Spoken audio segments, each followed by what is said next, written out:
Ya wes seperti biasa, dino minggu wingi ku aku nggawe sampe anak Kia rek, rutene rada adoh rek sampe saiki ku sikilku kembang.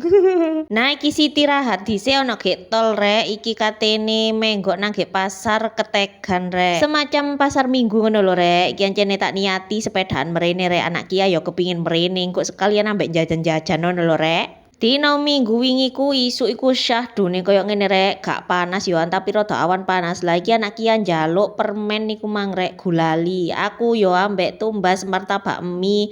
Terus ketok bubur iki anak Kia yo kepingin tumbas pisan. Wes mari tumbas koyo ngono-ngono mang lanjut maneh rek iki tak tuntun ae sepedahe soalnya macet. Lah rime ku gak sepiro makan, sadele yo dukur engko wedine aku tiba. Dadine ya wis tak tuntun ae iki sepanjang jalan iki panganan tok rek, wis pokoke wong dodol opo ae ono sabun-sabun ya ono endok ya ono kecuali ndoke bojomu.